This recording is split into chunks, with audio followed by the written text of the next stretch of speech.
Čia turiu demo trenerės profilį ir tokį tą profilį mato klientai.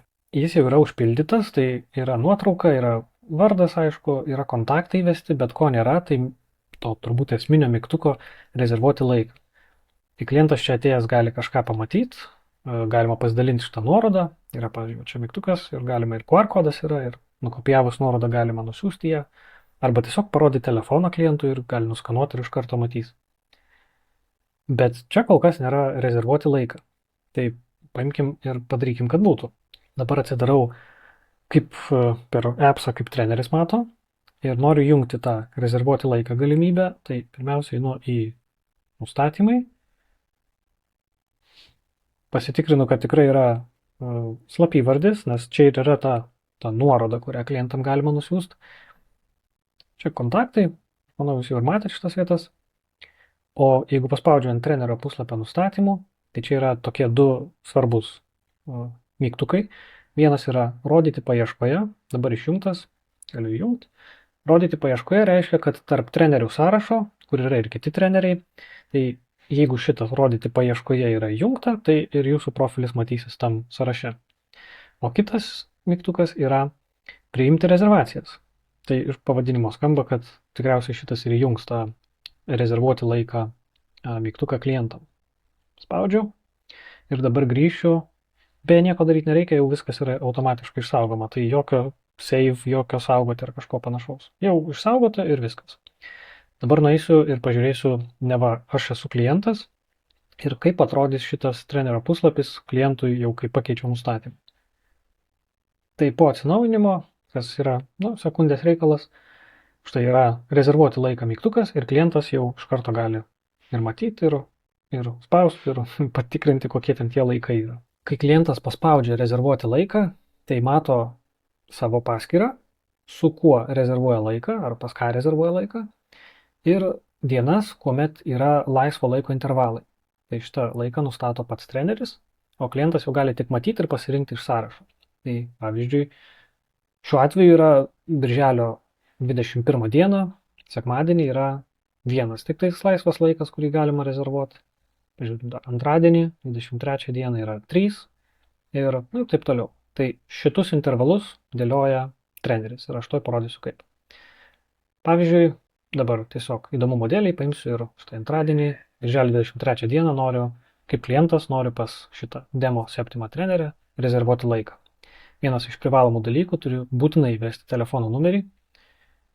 Daug trenerių šito prašė, tai dabar taip yra, kad privaloma yra klientui įvesti telefono numerį, nes pasirodo, kad žmonės neina į rezervacijas ir paskui net nėra kaip su jais susisiekti. Klientas gali palikti komentarą, nebūtinai, spaudžia rezervuoti laiką ir viskas. Laikas yra užrezervuotas, klientas savo kalendoriui mato tokį kol kas geltoną kaip eventą, įvykį, spaudus ant jo galima matyti daugiau. Jeigu rezervacija yra grupinė, tai čia gali būti ir daugiau žmonių ir čia pat klientas gali ir šaukti, jeigu kažkodėl negalėtų dalyvauti. Savo kalendoriuje treneris mato įvykius, kokios tos rezervacijos. Tai šiuo atveju reiktų treneriui eiti ir ieškoti, kad štai 23 dieną yra klientas užrezervavęs laiką, o kad nereiktų ieškoti, tai yra apačioje dešiniai toks kaip smėlio laikrodžio mygtukas, ant kurio paspaudus reiškia, kad yra kažkas, kas dar laukia patvirtinimo arba atšaukimo. Kai klientas užpildo rezervaciją, jinai įkrenta treneriui ir treneris ją turi arba patvirtinti, arba atšaukti. Tai šiuo atveju paspaudžiu patvirtinti, galiu įvesti komentarą, bet tas nėra būtina. Ir viskas, dalyvavimas yra patvirtintas. Tai kalendorijoje dabar, jeigu nueisiu 23 dieną, jau dega žaliai. Ir klientui dabar jau irgi dega žaliai. Po patvirtinimo galima arba atšaukti, paskui vėl patvirtinti, jeigu reikia, tai visas tas veikia. Dabar, jeigu klientas, galbūt kitas klientas norėtų rezervuoti laiką, tai šitą 23 dieną šiame pavyzdyje jau nuo 9 iki 10 jau negalėtų rezervuoti, nes jau kažkas kitas rezervavo tą laiką. Tai dvigubos rezervacijos negali įvykti. O dabar pažiūrėkim, kaip apskritai valdyti šitą laiką, kad būtų nebūtinai nuo 10 iki 11, o visokiais variantais gali būti. Tai atsidarau vėl kaip žiūriu į appsą kaip treneris ir noriu nustatyti, pavyzdžiui, kad rezervacijas priimu pirmadieniais nuo 8 iki 12. Taip sugalvojau. spaudžiu kalendorius, pasirenku dieną, kuomet noriu tą laiką nustatyti, tai šiuo atveju pirmadienį, spaudžiu mygtuką darbo laikas, prie jo yra klaustukas, tai jį paspaudus čia vietoje atsiranda ir truputį daugiau paaiškinimo, jeigu tie niuansai pasimirštų, tai visada yra šalia. Visur, kur klaustukas, stengiuosi tenais, kad būtų paaiškinimas ir nereikėtų ilgai ieškoti. Spaudžiu darbo laikas ir, ką aš ten sakiau, kad nuo 8 iki 12 noriu priimti rezervacijas. Tai nematau čia 8, bet yra rodiklytė, spaudžiu ant jos ir daugiau valandų biškai atsiranda. Randu tą 8 valandą, spaudžiu ant jos ir atsiranda toksai violetinis blokelis. Laiko tarpas, kurį galima rezervuoti. Tai nėra rezervacija, tai yra tik tais kaip intervalas valandų, kurias klientai gali rezervuoti. Tai dar galbūt įvyks rezervacijos šiuo metu, šiame laiko tarpe, bet pats šitas blokelis yra tik tais kaip indikatorius, kad tai yra kaip atviros valandos, kurias klientai gali rezervuoti. Sakiau, kad nuo 8 iki 12, o čia įdėjo tik tais nuo 8 iki 9. Apačioje yra toksai, už ko užgriebt galima, tai aš užgriebsiu ir tiesiog tempiu žemyn ir iki 12. Dabar, kai klientai ateina į rezervuoti laiką, jiem jau atsiranda pirmadienį ir štai tokie intervalai nuo 8 iki 9, nuo 9 iki 10, nuo 10 iki 11 ir dar vienas nuo 11 iki 12. Tai 4 tokie laiko tarpai. Jie yra suskirstyti po valandą automatiškai, bet šitą galima pakeisti. Ir pažiūrim kaip. Tai vėl grįžau į trenerio, dabar esu vėl treneris ir valdau per appsą savo darbo valandas. Ir spausiu, dabar čia ką pridėjau, nuo 8 iki 12, paimu, paspaudžiu. Ir kai paspaudžiu, atsidaro nustatymai būtent šitam intervalui. Tai tokių intervalų per vieną dieną gali būti daug. Pavyzdžiui, pridėsiu dar vieną nuo 2 iki, nežinau, iki 6. Tai šioj dienoj dabar yra 2 intervalai, kuriuos galima rezervuoti. Paspausiu ant pirmo ir atsidarys to pirmo intervalo nustatymai ir čia jį visaip galima keisti. Pavyzdžiui, nustatyti, kiek žmonių į vieną rezervaciją gali atvykti, kiek vienos rezervacijos yra trukmė. Pavyzdžiui, noriu, kad būtų ne valanda, ne 60 minučių, o 45. Ir pavyzdžiui, kad tam, kad rezervacijos neįvyktų viena po kitos, kad būtų kažkokia pertrauka, tai nustatysiu 15. Saugoti. Ir kas nutinka dabar, tai šitas laiko intervalas nuo 8 iki 12 yra suskirstytas po 45 minutes su 15 minučių pertrauka. Tai pažiūrim, kaip tai atrodo klientui. Grįžau dabar pažiūrėti, kaip tai atrodo klientui ir atsidarau pirmadienį ir matau, kad čia yra dabar jau daugiau tų intervalų, negu buvo prieš tai. Ir matosi, kad kiekvienas iš jų, beveik kiekvienas, yra suskirstyta nuo 8 iki 8:45.